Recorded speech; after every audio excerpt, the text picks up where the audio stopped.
विधवा बहू का फैसला। महक की शादी रोहन से होती है। रोहन माँ बाप का इकलौता बेटा होता है, लेकिन फिर किसी कारण से रोहन की मौत हो जाती है। बेटा महक, तेरे आगे इतनी बड़ी जिंदगी है, फिर बच्चों की भी जिम्मेदारी। तू कोई काम कर ले। मैं तो कहती हूँ रोहन के ऑफिस में ही बात कर ले, शायद तेरे लिए कोई काम निकल आए। हाँ माँ जी, मैं भी यही सोच रही थी, लेकिन कैसे बात करूं, किससे बात करूं, कुछ समझ में नहीं आ रहा। अब वो क्या नाम था रोहन का जो दोस्त हुआ करता था? पहले तो बड़ा आता था हमारे घर। राकेश की बात कर रहे हैं? पर वो तो रोहन के बाद से कभी आया ही नहीं। पता नहीं कहाँ है वो। आया था, एक नहीं कई बार आया था, लेकिन मैंने बाहर से ही भेज दिया। घर के अंदर झांकता रहता था, मुझे ठीक नहीं लगा। अरे आपको तो पता नहीं क्या ठीक लगता है और क्या नहीं। उसका नंबर है मेरे पास, मैं आज ही फोन करती हूँ। सास राकेश को फोन लगाती है और शाम को घर आने का न्योता दे देती है। अरे आंटी, ओहो भाग्य हमारे कि आपने घर बुलाया। मैं तो कई बार आया, लास्ट टाइम तो अंकल से मुलाकात भी हो गई थी। हाँ, वो हम लोगों को निकलना था ना कहीं उस वक्त।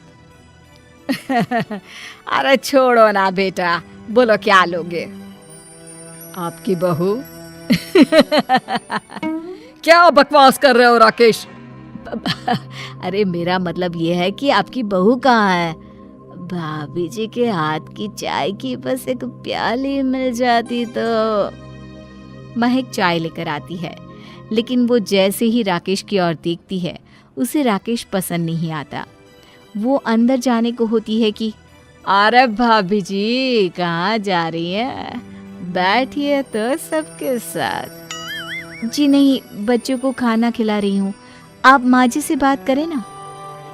अंदर जाने के बाद सास कहती है, अरे बेटा राकेश, वो क्या है ना, वैसे तो तेरे अंकल जी की पेंशन आती है, साथ ही ऊपर 2 मंजिल मकान से किराया भी, तो हम लोगों का तो अच्छा चल जाता है। लेकिन महक, उनकी चिंता आप न करें आंटी, आदेश दें बस आप तो।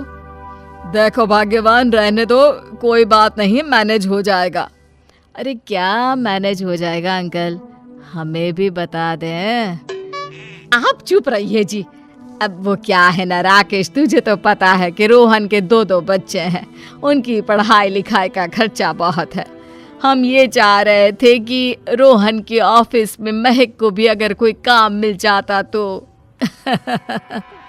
क्यों नहीं आंटी जी, मैं हूं ना, मैं बात कर लेता हूँ। वैसे तो आप हाँ ही समझिए।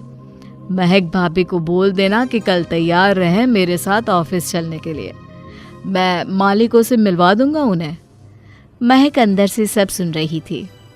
अच्छा आंटी जी, तो चलता हूँ, कल आ जाऊंगा। अच्छा भाभी जी, तैयार रहिएगा कल। राकेश तो चला जाता है, लेकिन ससुर सास पर बरस पड़ते हैं। मुझे ये आदमी एक पैसे का पसंद नहीं है। तुम इसे बोल दो कि हमें कहीं नहीं करवानी बहू से कोई नौकरी। अरे क्यों नहीं करवानी, सारा पैसा मैं इसके बच्चे और इसी पर उड़ा दूंगी, तो मेरी बेटी को क्या दूंगी? जरूरत क्या है तुम्हारी बेटी को तुम्हारे पैसे की? अरे वो तो पहले ही बड़े पैसे वाले घर की बहू है। अपनी बहू की सोचो जो अब तुम्हारी बेटी जैसी है। बच्चे रोहन की आखिरी निशानी है। अरे अपना भाषण अपने पास रखो, सारा दिन घर पर बैठी रोटियां तोड़ेगी, तो काम करे ना कुछ बाहर जाकर।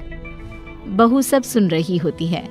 वो अगली सुबह बिना मन के तैयार तो हो जाती है, लेकिन जैसे ही राकेश आता है, क्या बात है भाभी जी, रेडी हैं? तो फिर चले डेट पर, मतलब इंटरव्यू पर। महक सामने आती है कि सामने ससुर जी खड़े होते हैं। हाँ महक बेटा, आओ चलते हैं, मैं भी चल रहा हूँ। ससुर को तैयार देखकर राकेश का चेहरा बन जाता है। अंकल जी, आप परेशान हो जाएंगे। अरे रहने दीजिए ना, धूप भी बहुत है। वैसे भी स्कूटर में तो 2 लोग ही बैठ सकते हैं ना। तो तुम चलो, मैं बहू के साथ अपनी कार से आ जाता हूँ। महक ससुर जी को देखकर खुश हो जाती है, उसे शांति हो जाती है। वो लोग रोहन के ऑफिस जाते हैं जहाँ बॉस कहते हैं, नमस्ते अंकल। नमस्ते महक, कैसे हैं आप लोग? रोहन का सुनकर बहुत दुख हुआ अंकल।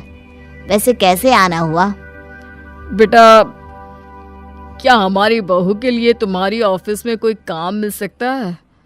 हमने राकेश से इसी सिलसिले में तुमसे बात करने को कहा था। उसी के कहने पर हम दोनों तुमसे मिलने आए हैं। राकेश ने तो कोई बात नहीं की। ऊपर से उसने तो आज की छुट्टी ले रखी है, ऑफिस भी नहीं आया। बोल रहा था जरूरी काम से जाना है। महक और ससुर एक दूसरे को देखने लगते हैं। वैसे महक, क्या किया है आपने? इंग्लिश कैसी है आपकी? महक बॉस से अपनी पढ़ाई लिखाई और क्वालिफिकेशन के बारे में सब कुछ बताती है। ग्रेट, आपके लिए काम तो है लेकिन ऑफिस में नहीं। सर, मेरे बच्चे छोटे हैं, मैं फील्ड में काम नहीं कर सकती हूँ। मतलब वो काम घर से करना है। घर से रहकर बच्चे भी देखें और घर भी देखें, लेकिन हाँ, काम ज़रूर से करें। वो काम डाटा एंट्री का है, तो जब भी वक्त मिले काम करें, और इसके हम आपको अच्छे पैसे भी देंगे। महक बॉस की बात सुनकर खुश हो जाती है, उन्हें थैंक्स बोलकर घर आ जाती है। किसके साथ भेज रही थी तुम महक को? अरे वो कमीना, उसने तो ऑफिस से छुट्टी ले रखी थी। बात भी नहीं की थी उसने बॉस से बहू के काम के लिए। वो तो अच्छा हुआ कि मैं साथ में चला गया। हाँ, ठीक है, नौकरी मिल गई ना, इतना ही काफी है। समय बीतता है और एक दिन फिर दरवाजे पर दस्तक होती है। घर पर कोई नहीं था। महक दरवाजा खोलती है, देखती है तो सामने है राकेश। नमस्ते भाभी जी। नमस्ते, घर पर कोई नहीं है, आप कल आइएगा।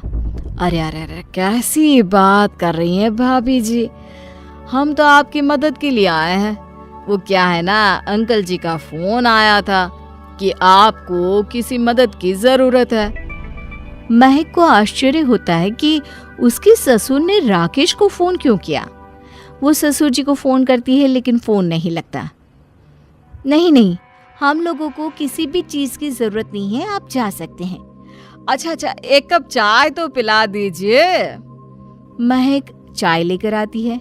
चाय पीने के बाद, रोहन मेरा बहुत अच्छा दोस्त था। उसने मुझसे कहा था कि वो रहे ना रहे, उसके घर वालों का, खास करके आपका ख्याल मुझे ही रखना है। तो मैं कल फिर आऊँगा भाभी जी। नहीं, माता पिताजी है नहीं, वो 4-5 दिन बाद आएंगे। आप उन लोगों के आने के बाद ही आइएगा। मुझे ये सब ठीक नहीं लगता। अरे छोड़िए ना भाभी जी, लोगों का तो काम है कहना। मेरा मतलब है वो तो बोलते ही रहेंगे। आता हूँ मैं कल। महक को अब गुस्सा आ जाता है। हमेशा शांत और मधुर बोलने वाली महक पहली बार जिंदगी में फैसला लेती है, और फैसला होता है राकेश को सबक सिखाने का। बड़े बेशर्म हैं आप। किसने कहा आपको कि आप आए? अरे भैया, साफ साफ बोला ना कि नहीं जरूरत है किसी की मदद की। मैं अकेले सक्षम हूँ अपना घर संभालने के लिए। आज आखिरी बार बोल रही हूँ, इस घर की तरफ आंख उठाकर भी देखा ना तो देख लेना, वरना वरना पुलिस के हवाले कर दूंगी। निकलो यहाँ से या धक्के मार कर निकालूं। पुलिस का नाम सुनते ही राकेश वहां से 9-2-11 हो जाता है और महक को अपने फैसले पर गर्व होता है।